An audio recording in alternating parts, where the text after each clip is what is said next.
Welcome to IReb Resistance Radio, where we discuss the resistance work going on in Minnesota's 2nd Congressional District. IReb is an indivisible group formed after the 2016 election in opposition to an executive that we feared was going to do grave damage to our country. As our fears have been proven out, so has our membership grown. We attract people from across the political spectrum, but make no mistake, we are united as a progressive force in Minnesota's politics. Join us on our Facebook page. Search for the Indivisible Resistance of Eagan and Burnsville. Well, welcome. This is our next podcast for IReb. We want to introduce everybody that we've got today. So what we're holding is a abbreviated leadership meeting, and I, of course, am Mark Visconi, co-founder of this group. And with me today are a couple of our longtime leadership members, Sarah Chapman and Steve Reinhardt. And I'll let you guys introduce yourselves and kind of tell us a little bit about where you live in Eagan, and the fact that a couple of things that that'd be interesting about you. Sarah. Well, I live in 51B in Eagan. That's your Senate district. That's my Senate district. Yep. And as a matter of fact, I'll be having a house party next Saturday for any 51Bers who want to come over and. For Lori Halverson, yeah, great House rep. Yep.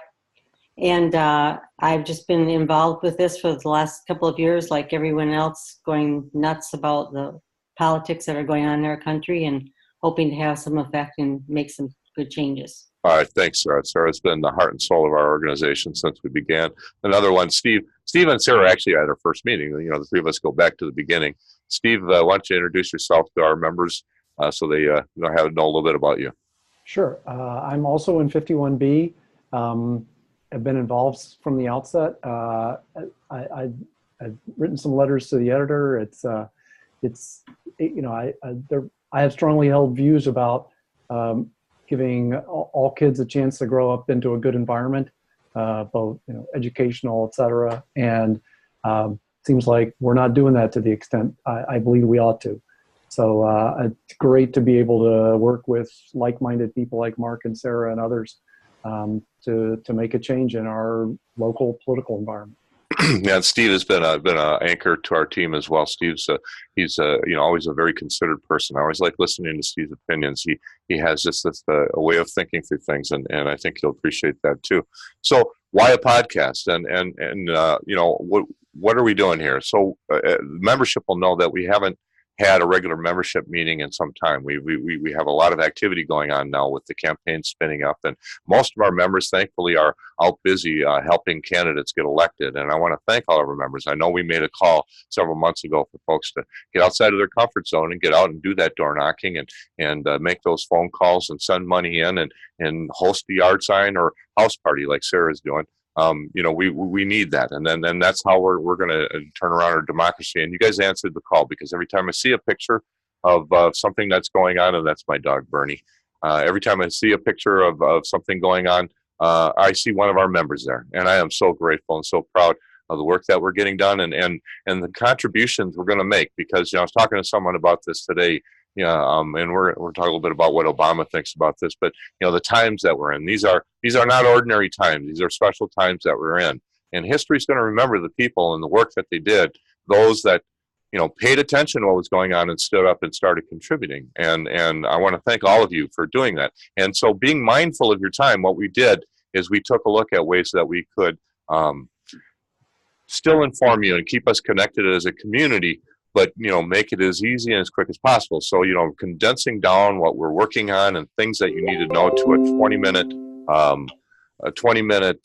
podcast would be the best way to do that. And so along those lines, we were developing this, and so we're flying this plane while we're building it. It's in flight, and we're still trying to figure it out. So if there are things that we could do better, we'll certainly be looking for them. And if you have any suggestions for us, please provide them. And tonight we're going to give you a little bit of an update on what we've been working on, and then some things that we're going to be looking at coming up. But first, we wanted to talk just a little bit about the podcast before moving on, and some of the things that you can look forward to coming up on the podcast. And we, of course, those who are regular members of IReb will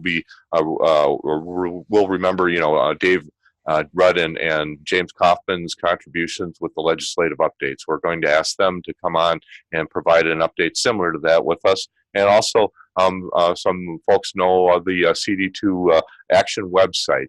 Karen Gallagher has been taking care of that since the beginning, and we'll maybe get a regular update from her or from someone from her website to tell us like what types of actions are going on, things that we can get involved with. And then from the DFL, we've got lots of friends inside the DFL who will come on and talk to us about various issues and let us know where the party needs some help and you know where we can contribute best with that. But moving on with that, so what I wanted to do is actually kind of talk about some of our upcoming events next. And one of the biggest things we've got coming up is on October 10th is our town hall on voter rights and voter access with Steve Simon. Now we've reached out and I actually made contact with the Indivisible group in Hawaii, and they're very focused on this because there's some issues around that we actually have in common with them, and we're going to be taking a look. You know, are we susceptible to problems with our voting system here? I don't, you know, I think a lot of folks are concerned about that. About, you know, was our election even legitimate last time? You know, was there something done that altered the results anywhere in just the, you know, margins where it made a difference? So we want to take a look at that with the Steve Simon Town Hall on October 10th down at the Rosemount Dakota County Library. So make sure you make a note on your calendar for that.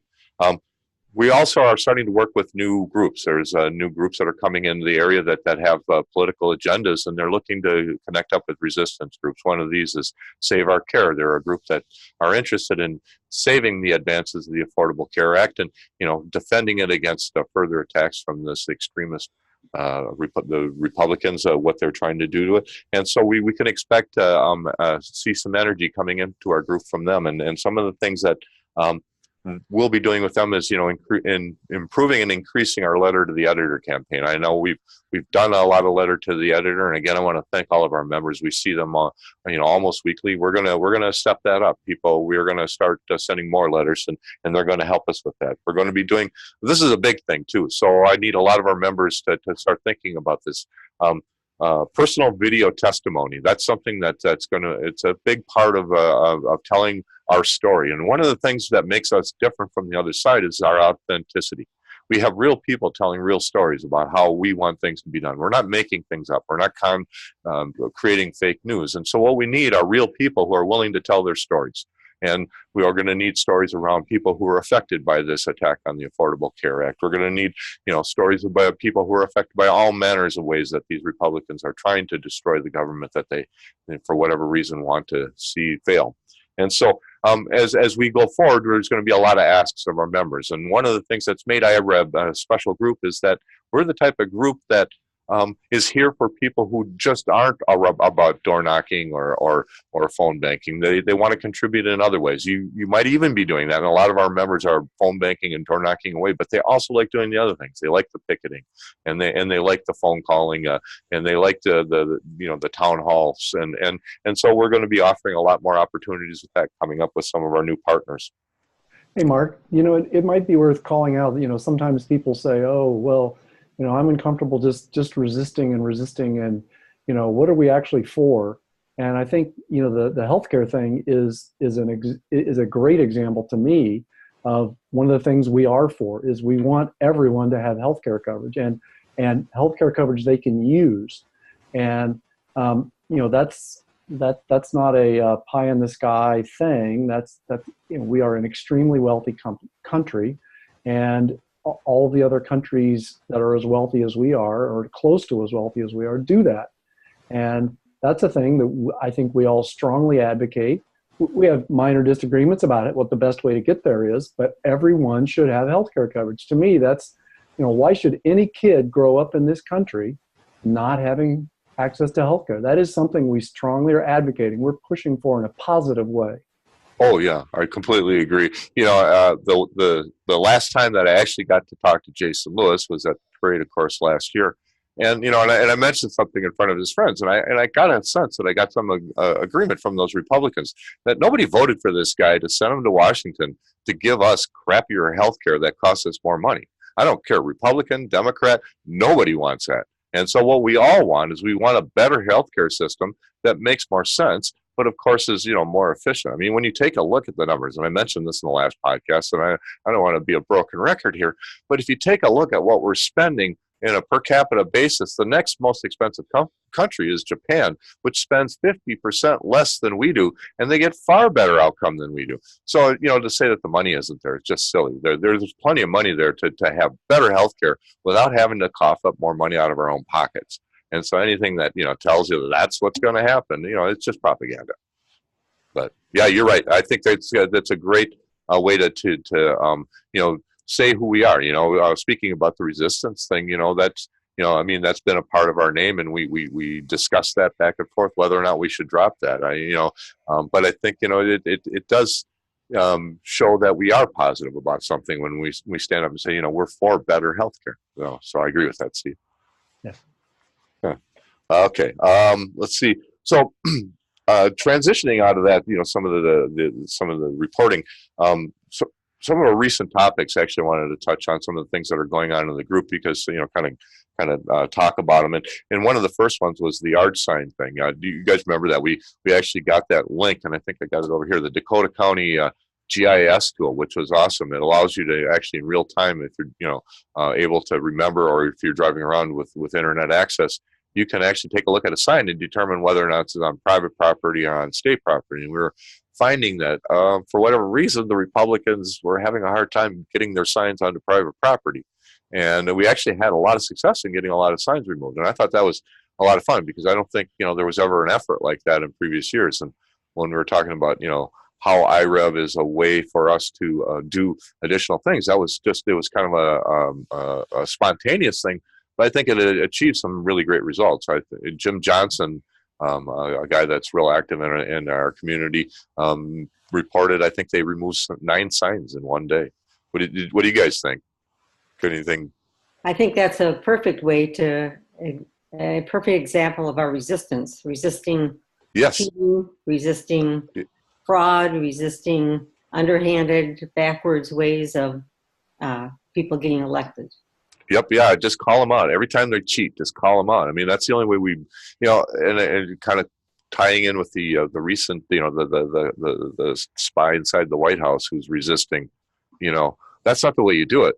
You stand up and say something. So, resisting our way is, I think, a little bit better. So the next thing I wanted to talk about, we actually had a posting recently, city council race. There's so many races, and actually that's the one thing. I think, one of the services that IReb has been good at providing to our membership is trying to decipher this. Politics it's not a simple thing. I mean, it is, you just vote for the good guy, but, figuring out who that is, or, the various levels, or who represents at what level. So like city council, that's supposed to be a nonpartisan race because, a lot of the politics at the higher levels, at the federal level and the state level, don't filter down. Authority is given to the local governments that's not, already taken back by higher levels of government. So, the city doesn't, discuss a lot of the things that are, hot button issues at the federal level. And so it's necessarily nonpartisan. I've known a lot of the council members, and they're good people, and they come from a variety of political backgrounds. They have their own philosophies, and the majority of them, kind of keep that to themselves. Even the guys that we happen to like that are on our side, they're very even-handed in the way they talk to their coworkers, and I've been very impressed with that. One man in particular, Mike Sapina, who ran last time, and I think he's not running this time, but hopefully will run again. The kind of guy you want, a nonpartisan kind of guy. He has some progressive ideas, but he's definitely able to work at that level. But so what I'm seeing in this race, and what we were talking about was the Egan race. We have these 3 fellows running, and one of them, this Dave Meyer, he's this Tea Party Republican who's an unabashed Republican. And so you could vote for 2. And basically, I think the point of my post was, odd man out, don't vote for this guy because he's the Tea Partier who's trying to force his brand of radical government onto the state level.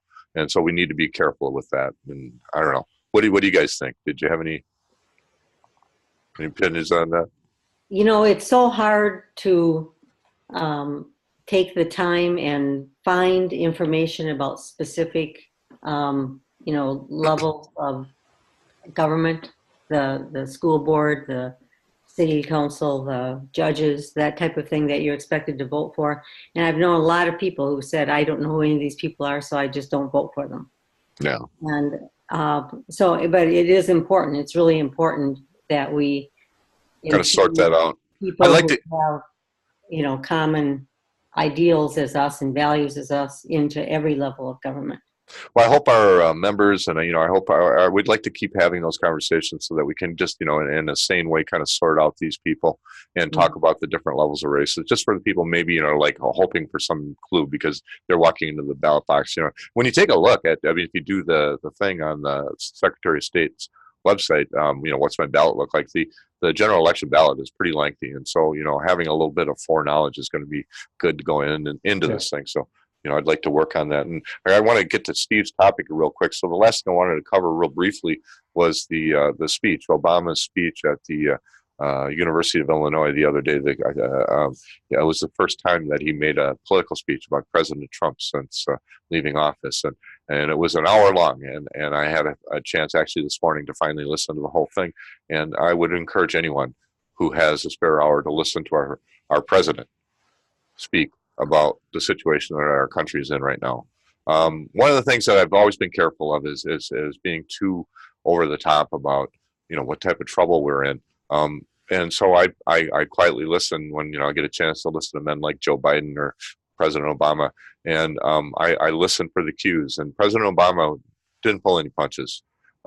He agrees with the assessment I think most Americans have come to now, is that our country is in grave danger in the hands of this president that we have now, and we all have to stand up and we all have to contribute. And it was, I think, a stirring call to action, and I think we need to push this awakened state to across as far as we can. I don't know. Do you guys got any opinions on? Did you get a chance?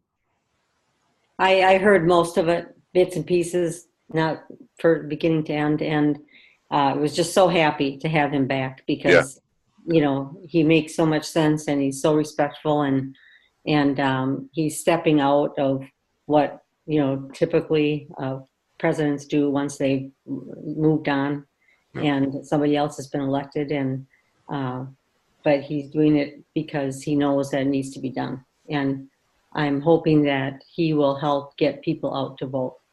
Okay, me too. Yes. All right.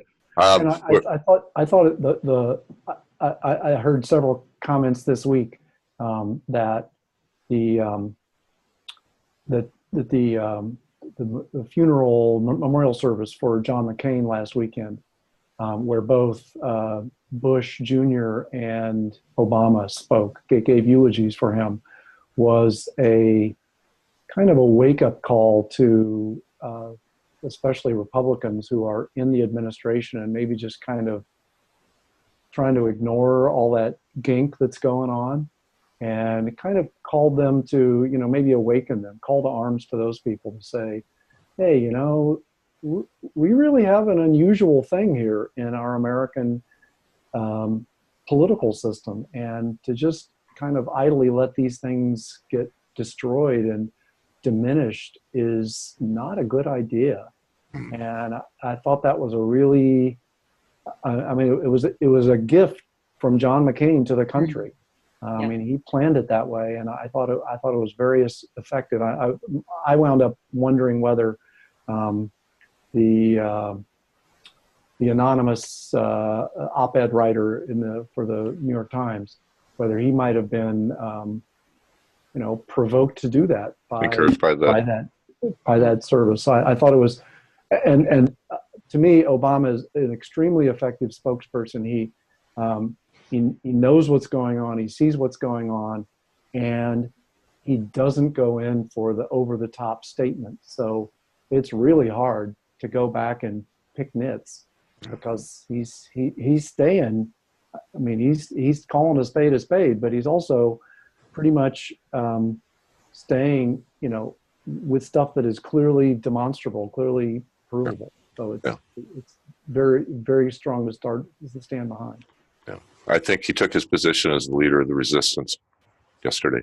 That's the way. That says how stirred I was by his speech. All right. Well, moving on. Steve, before we got started, had a great topic for today. We've got a few minutes left to kind of kick this around, and I wore my Angie Craig shirt, and so in response to a position that she's taken. Steve, why don't you give us a little lead into that? Yeah. So so one of the things that I care about a lot is that kids and people too, but also I particularly focus on kids, that every kid growing up in America, growing up in CD2, has an opportunity to get off to a good start. They have good health, good health care. They have good education. They have, a roof and food on the table. To me, that's really important. That's a progressive value that I believe in strongly. And so and education has a lot of different aspects to it. I think it's vital in these economic times where the economy is just changing so fast. I'm a computer geek.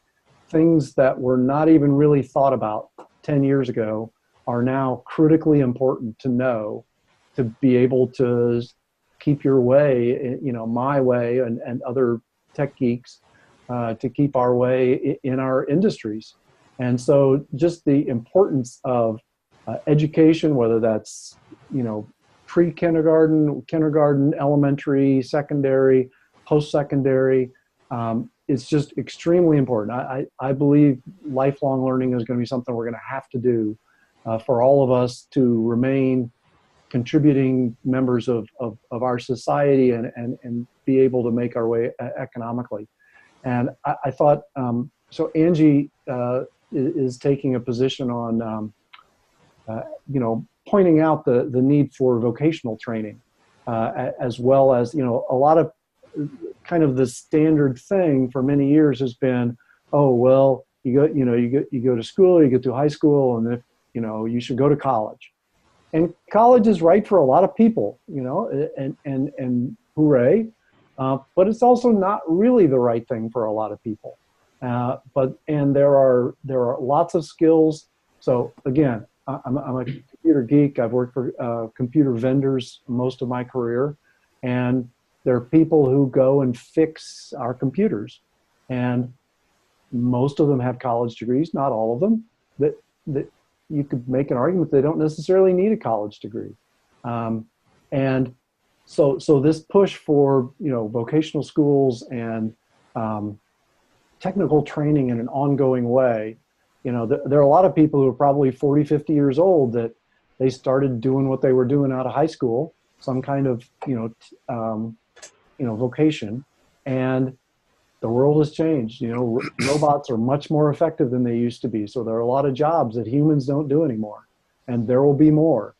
And so this notion that we're going to have ongoing push on vocational education, lifelong learning, to me is just a vital thing. So Sarah, I know you're a lifelong educator, so you must see this, must be smacking you between the eyes.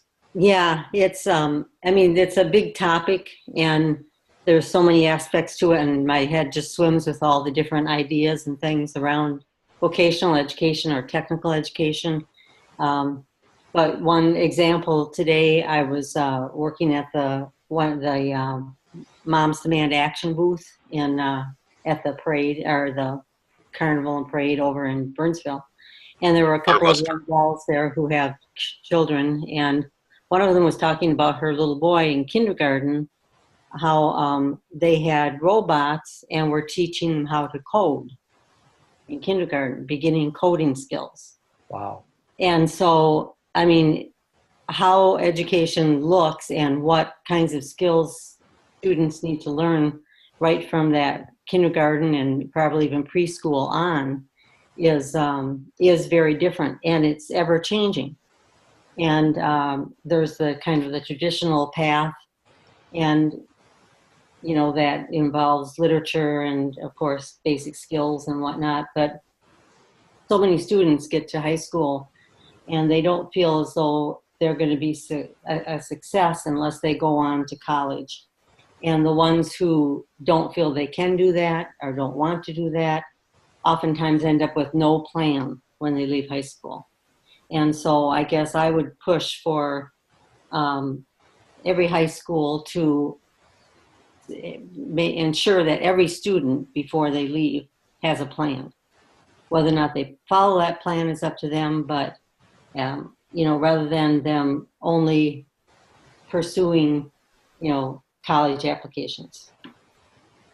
I like the idea of this, Angie, it's a well thought out plan. I like her approach to things. I was a Bernie supporter back when, he was running. And so I see the evolution of a lot of his ideas now filtering through these campaigns. And, Angie taking the idea that, we do need to make sure that, and looking at her own family, that's the really awesome part about it. Yeah. She saw this solution within her own life. It's a real person, real life solution. That's the difference that we get in representation between her and the other guy. He doesn't have those types of problems. They don't care about those types of things. The Betsy DeVos people of the world, they don't care about kids figuring out, what's best for them and how to earn a living and, how we can prepare them to become, useful and productive and happy. That's something that I think the other side takes out of the equation too, is that happiness, is important to being human. And, we can't ever, lose sight of that. Yeah. I see that. So I've worked for computer vendors, Cray Research and others most of my career. And some of the brightest people that I have worked with, brightest, most creative people I have worked with are not typical learners. And well, maybe I should use a different word. They're not textbook learners. It's traditional learners. Yeah. Yep. It's really hard for them to sit in front of a book and just learn something from a book. But they're really bright people, and they're really creative. They have ideas I don't have, and I really treasure working with those people. And so I just look at, we need a variety of ways to teach people so that nobody gets left out because the way they approach the world is a little different. We need all those bright people contributing to our economy.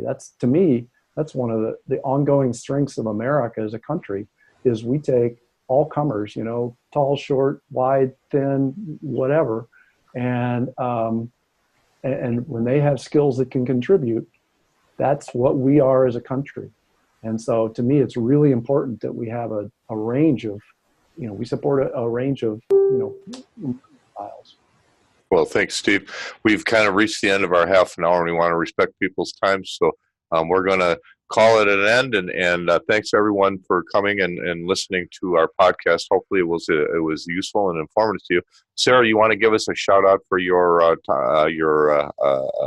house party again real quick before we close? I sure do. Saturday the 15th, 6:30 p.m. It's a potluck, or you can just come and hang out and talk to Lori Halverson, and I've invited some of the other local candidates, and I've gotten responses that they will be here too. Okay, well, thanks a lot. Thanks, guys. To see my address. So. All right, yeah, get into our Facebook group to see the details on this. And thanks, Steve, and thanks, Sarah, for coming on. And everyone will close. Oh, and before I close, I want to thank Mark Faisal for the music that we used to open and close with. It was a personal rendition that he recorded for us. And so thanks, everyone. Cool. Thanks, Mark.